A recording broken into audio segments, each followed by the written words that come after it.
안녕하세요. 서영주입니다. 오늘은 부활하신 예수님을 맨 처음 만난 막달라 마리아에 대한 이야기를 통해 오늘날 교회에서의 여성 교인들의 사명과 역할을 한번 생각해 보겠습니다. 예수님께서 십자가에서 돌아가신 후 안식일을 지나 그 다음날 새벽에 막달라 마리아와 야고보의 어머니 마리아와 살로메라는 세 여인이 미리 준비한 향품을 들고 예수님의 무덤을 찾아갔죠. 그 여인들은 무덤 문으로 세워둔 돌을 누구 보고 채워달라고 부탁을 할까 하고 서로 의견을 나누면서 무덤 앞에 다다랐습니다. 그때 큰 지진이 나면서 주의 천사가 하늘로부터 내려와 그 큰 돌 위에 앉았는데 그 형상이 번개와 같았고 그 옷이 눈같이 흰색이었죠. 무덤을 지키던 사람들은 그런 그를 보고 무서워 벌벌 떨며 사색이 되었습니다. 그리고 무덤 앞에 다가온 세 여인도 무서워 벌벌 떨기는 마찬가지였죠. 그러자 그 천사는 이런 여인들을 보면서 무서워하지 말라. 너희가 십자가에 못 박히신 예수님을 찾는 줄 내가 안다. 그분은 여기 계시지 않고 그분이 말씀하신 대로 살아나셨다. 와서 그분이 누우셨던 곳을 봐라. 또 빨리 가서 그분의 제자들에게 그분이 죽은 자 가운데서 살아나셨고 갈릴리로 가실 거니까 거기서 배울 수 있을 거라고 전하라고 말했습니다. 막달라 마리아를 위시한 그 여자들은 무서움과 큰 기쁨으로 빨리 무덤을 떠나 그 기쁜 소식을 제자들에게 알리려고 달려갔는데 도중에 예수님께서 직접 나타나셔서 그녀들에게 평안하냐고 물으셨고 그녀들은 엎드려 부활하신 예수님의 발을 붙잡고 경배하였죠. 그러자 예수님께서는 무서워하지 말라. 가서 내 형제들에게 갈릴리로 가라고 하라. 거기서 나를 보리라고 천사가 전한 말을 직접 말씀하셨습니다. 부활하신 예수님을 처음 만나는 이 장면이 마태복음에는 방금 말씀드린 대로 표현되어 있는데 반해서 요한복음은 조금 다르게 기록되어 있습니다. 요한복음에서는 세 명의 여인이 아니라 막달라 마리아만 안식 후 첫날 일찍 어두울 때 무덤을 찾아왔다고 기록되어 있죠. 그녀는 돌이 무덤에서 옮겨진 걸 보고 베드로와 요한에게 가서 예수님의 시신을 누가 치웠다고 말하죠.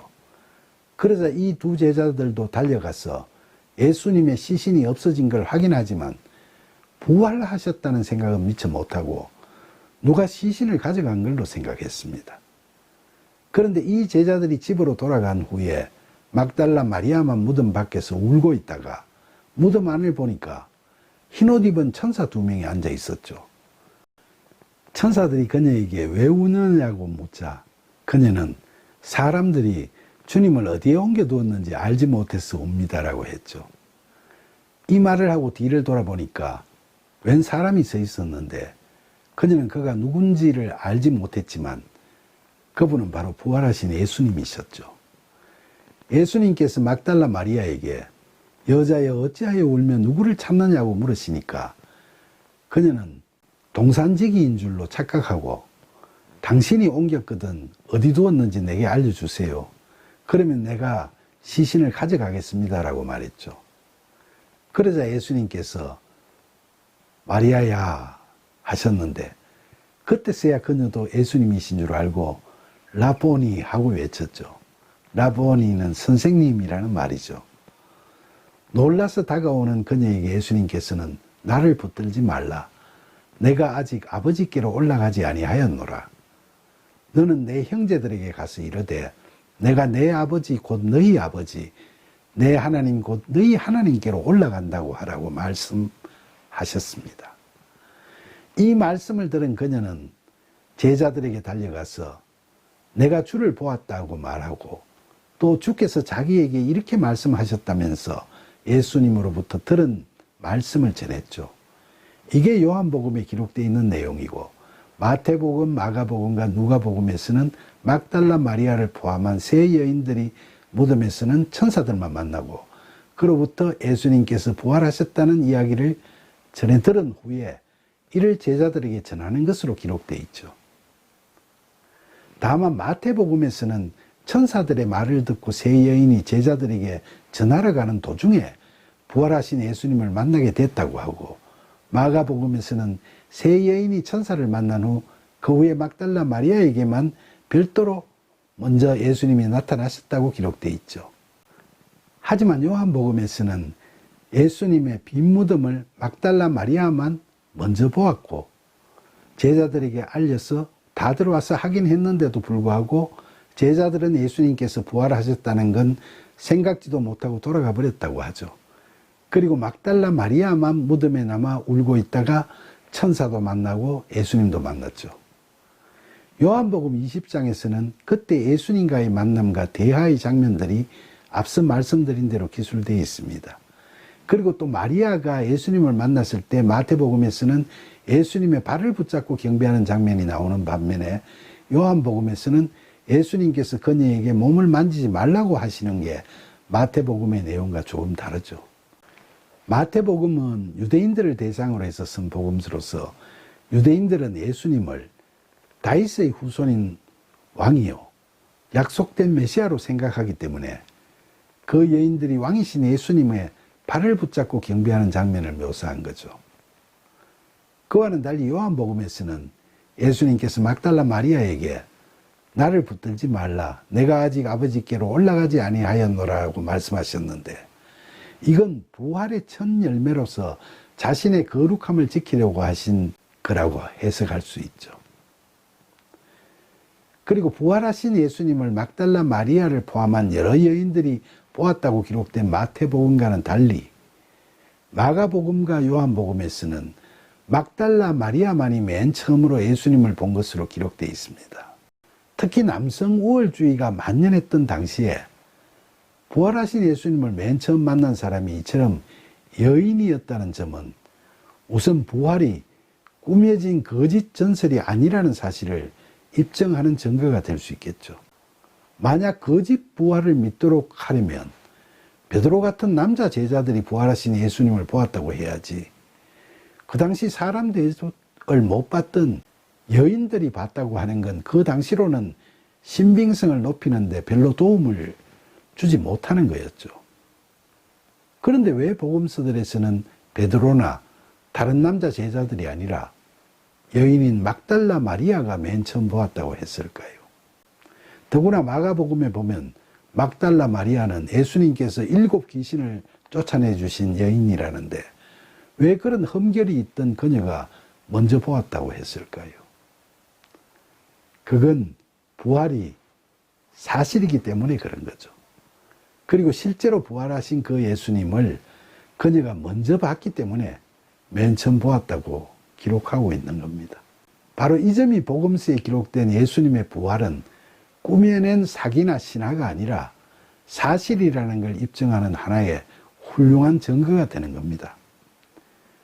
그리고 막달라 마리아라는 여인에 대해서 성경에 기록되어 있는 내용들을 살펴보면 예수님을 간절히 사랑했던 그녀는 예수님 생전에 그분을 따라다니면서 음식을 만들어 드리고 또 쉴 장소를 제공하고 여러 가지로 보살피는 일을 도맡아 왔죠.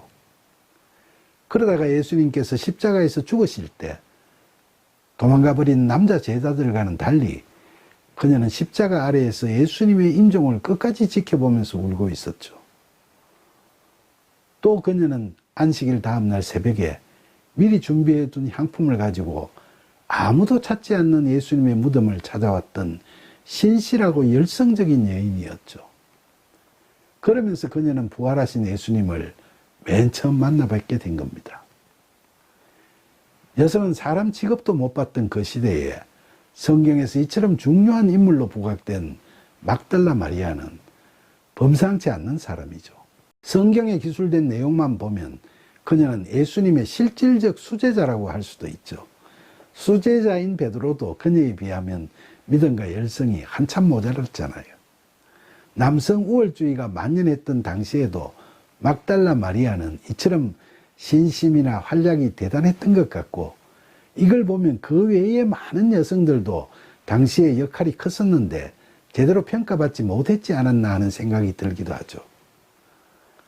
오늘날도 사회적으로는 남녀 평등의 시대를 구가하고 있음에도 불구하고 교회에서 여성들의 역할을 제한하는 폐단은 아직 남아 있습니다. 개신교나 성공회, 루터교회 등에서는 여자도 목사나 사제가 될 수 있는 반면에 아직도 가톨릭이나 동방정교회 같은 데에서는 여성 사제를 인정하고 있지 않거든요.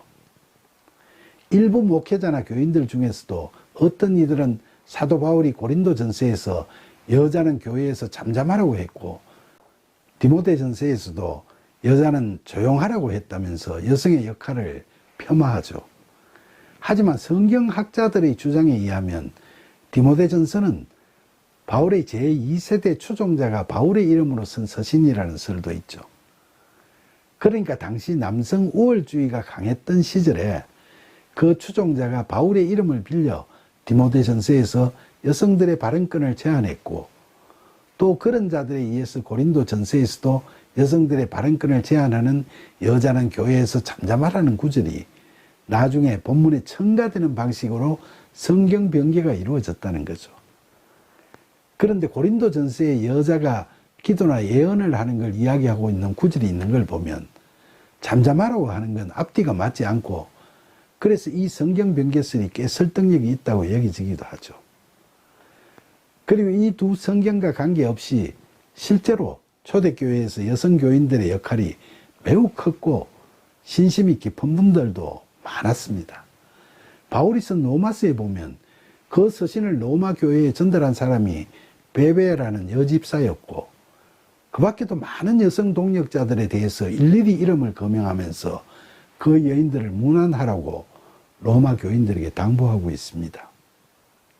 바울은 그 여인들이 사도들에게 존중이 여겨지고 바울 자신보다 먼저 그리스도 안에 있었던 자들이며 교인들을 위한 일을 많이 했다고 말했죠.